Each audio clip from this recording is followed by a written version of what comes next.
Forget champagne socialism or even Bollinger Bolshevism. President Hollande seems more concerned his government might be labelled vintage Bordeaux lefties, though presumably the label would come with an appellation contrôlée.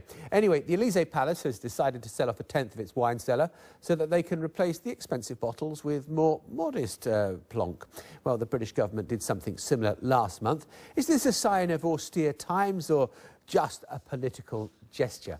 I'm joined by the celebrated wine critic Jancis Robinson and Managing Director of Armit Wines, Mike Laing. Both of you, thank you very much indeed. And Jancis, first of all to you, love the brooch. Thank you. It's a pretty fine kind of brooch. A badge of honour. Badge of honour, wearing the wines. Why do it? Don't you think it is a political gesture, isn't it? I mean, I can't see that the economy of France is going to be rescued by what they think they're going to raise from this sale. Is it 250,000 euros? I think it's just to show the people that he feels their pain a bit. Although presumably this wine has already been bought, therefore what's the point of flogging it off?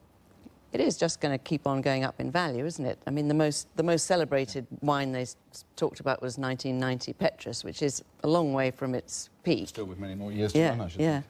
Yes, so, OK, which obviously brings you to the subject of wine as an investment. What do you, I mean, are you selling wine principally now to people who think, actually, I regard this as any other asset, whether it be bonds, whether it be stock, whether it be gold, whether it be whatever? No, definitely not principally as that, but it's true to say that as wine has become more and more rarefied, we're talking about perhaps an estimate of €2,500 euros for this bottle of 1990 Petrus. There are people around the world who'll be questioning whether that fits into their consumption patterns, including Monsieur Hollande, quite clearly. There are gains to be made in investments, wine being one, as long as you time it right. But our activity is principally to sell wine to people to drink it, and that's what the whole wine investment relies upon, someone pulling a cork. But can you get sort of a bubble almost, like asset bubbles in wine, where you've got, I don't know, say from China, where you've got a burgeoning middle class, they've got a lot of money to spend, they want to have what are seen to be the most prestigious things that the West have got, and therefore I don't know, a case of Chateau Lafite or a case of Chateau Petrus or Romane Conti goes through the roof. Well, Lafite's a very good example because Lafite had a very special connotation for the Chinese, and a lot of Chinese jumped in and inflated the price of Lafite extraordinarily, I mean quite exceptionally, and then have backed off and realised maybe it's not quite that as so special as we thought it was. And so if you look at the graph of the price of Lafite, there's a sort of massive peak,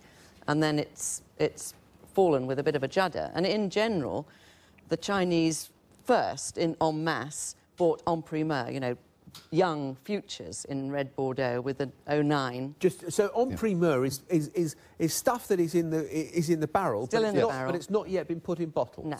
No, and that's right, and it's bottled 2 years down the line, so you're taking a punt on how the wine will turn out. Jancis's notes will certainly help you to. We were on the same plane going out to Bordeaux to taste these baby wines this year. Yeah.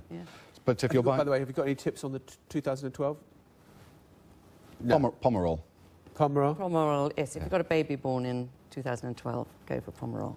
Right, OK. You see, we're giving advice as well here on your investment portfolio. Stay with Global, we'll advise you on everything. But seriously, do you know the sellers? Do you know what they've got in the Élysée and what the British government had and what they got rid of?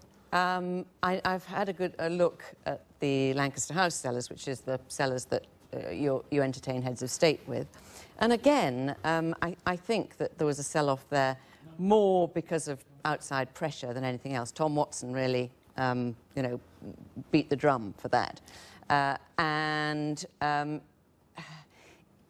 honestly believe that if you are entertaining heads of state and you're particularly either in France, which is the world's leading wine-producing country, or you're in this one, which is still the world's leading wine-consuming country with a great reputation for connoisseurship with everybody, you have jolly well got to entertain a head of state with something decent. I mean, I was lucky enough to go to the banquet at Windsor that entertained Sarkozy and Carla Bruni that everyone was mad about. And he doesn't drink. I don't think she drinks, actually, either. But even so, we all felt very proud that they pulled the cork on some decent wine. And it wasn't costing an arm and a leg. And I bet if I asked you, you'd remember which wines they were. Well, go on. What? 61, Chateau Margaux, 1961, tasting very well. And Krug were the stars. And if you were to go into a shop and say, or if you were going to a dealer, you wouldn't go into a shop and say, I want a 1961 Chateau Margaux, what would you expect to pay for that? I don't know, I can't keep them. It would be a couple of £1,000s a bottle, but you need to make sure that it's been well looked after. And perhaps this is the point of the interest in the Paris cellar. When bottles have been placed in a proper cellar, unmoved and well looked after in the right conditions, then you can have full value. Are cellars better than fridges? Because I know a lot of people... Well, from the point of view of the planet, they are. I mean, that's the great thing about an underground cellar. It keeps the wine at perfect temperature with a bit of healthy damp, which is what you like, without using up any energy.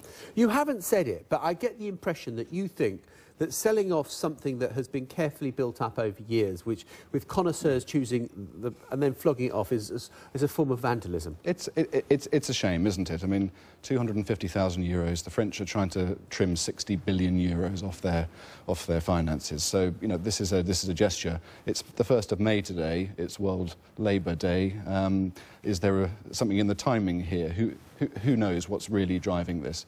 But it's being presented as the ultimate bin end sale. We've got, I think, 3 bottles of the Petrus 1990 and a few assorted bits of Romani Conti and other great things, as well as some more modest wines, they say. But it's 1,200 bottles. It's not a big song and dance, really. So this is gesture stuff? I think so. And I also always remember that line from the Rubaiyat Omar Khayyam, is it, I wonder what the vintners buy, one half so precious as the stuff they sell. You know, wine is so much more interesting than money for me.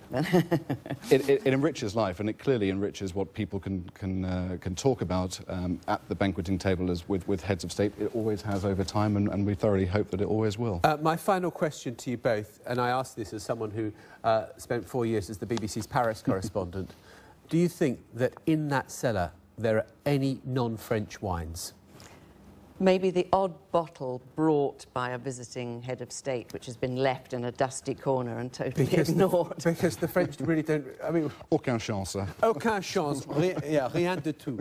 Rien chance. Bon, merci beaucoup. Merci pour tout. Thank you very much indeed for being with us. Really good to have you on the programme. Very interesting stuff. Although I wouldn't mind a couple of those bottles of Petrus coming my way, but couldn't possibly afford them. Do stay with us for a time.